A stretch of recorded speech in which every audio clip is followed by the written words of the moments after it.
தாய் தமிழ் உறவுகளுக்கு வணக்கம். கிறிஸ்தவர்கள் குடும்ப கட்டுப்பாடு செய்யலாமா என்ற தலைப்பில் இந்த காணொளியை நாம் காண்கிறோம். கிறிஸ்தவர்கள் குடும்ப கட்டுப்பாடு செய்யலாமா? குடும்ப கட்டுப்பாடு என்பது குழந்தைகள் பிறப்பதற்கு ஒரு தடை ஏற்படுத்துகிற ஒரு அறுவை சிகிச்சையாகும். குடும்ப கட்டுப்பாடு என்பது ஒரு உயிர் உருவாவதற்கு தடை. ஒரு உயிர் உருவாவதற்கு தடைதான் இந்த குடும்ப கட்டுப்பாடு. ஒரு ஆணும் பெண்ணும் உடலுறவு கொண்டால் ஏற்படுகின்ற மாற்றத்தின் விளைவுதான் இந்த குழந்தை பிறப்பு. அந்த குழந்தை பிறப்பை செயற்கை முறையில் தடுத்து நிறுத்துவதுதான் இந்த குடும்ப கட்டுப்பாடு. குழந்தை வேண்டாம் என்று சொன்னால் ஆணும் பெண்ணும் உடலுறவு கொள்ளாமல் இருந்து கொள்ளலாம். ஆனால் ஒரு உயிர் உருவாகிறது, அது உருவாகாமல் தடுப்பதற்காக உடலுறவின் மூலமாக ஒரு உயிர் உருவாவதற்கு அந்த ப்ராசஸ் நடைபெறுது. ஆனால் குழந்தை பிறக்கக்கூடாது அப்படிங்கிற காரணி செயற்கை முறையில் செய்யப்படுகிறது தான் இந்த அறுவை சிகிச்சை. ஆக ஒரு உயிர் உருவாவதற்கு தடை ஏற்படுத்தப்படுகிற இந்த அறுவை சிகிச்சை இது கிறிஸ்தவத்துக்கு முரணானது. ஒரு உயிர் உருவாகக்கூடாதுன்னா நீங்கள் உடலுறவை கொள்ளாமல் இருந்துக்கலாம். ஆனால் உடலுறவு செஞ்சுக்கிடுவீங்க. ஆனால் குழந்தை பிறக்கக்கூடாது அப்படின்னு தடை ஏற்படுத்துகிறீங்கன்னா ஒரு உயிரை உருவாவதற்கு நீங்கள் தடை ஏற்படுத்துகிறீங்க. குழந்தை வேணாம்னா நீங்கள் உடலுறவு கொள்ளாமல் இருந்துக்கலாம். ஆனால் உங்களுடைய இச்சையை தீர்த்து கொள்வதற்காக உடலுறவு கொள்வீங்க.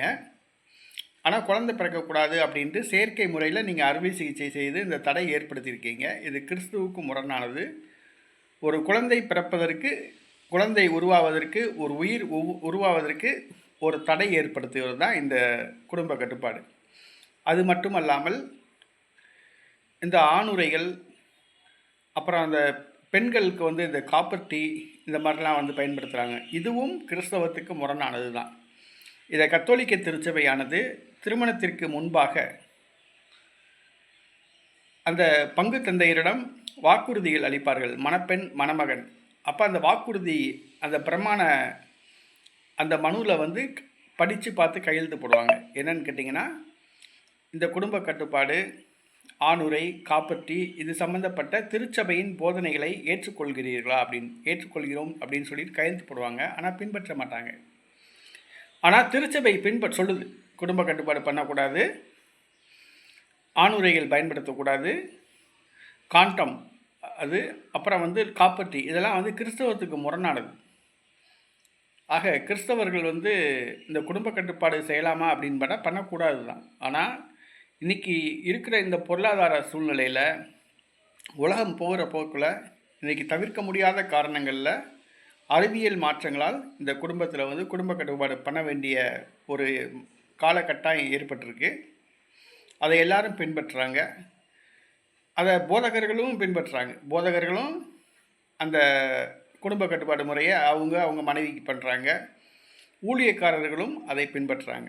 ஆனால் பொதுவாக பார்த்தோம் என்று சொன்னால் இந்த குடும்ப கட்டுப்பாடு, காப்பர் டீ பயன்படுத்துவது, ஆணுரைகள் பயன்படுத்துவது இது எல்லாமே கிறிஸ்தவத்துக்கு முரணானது.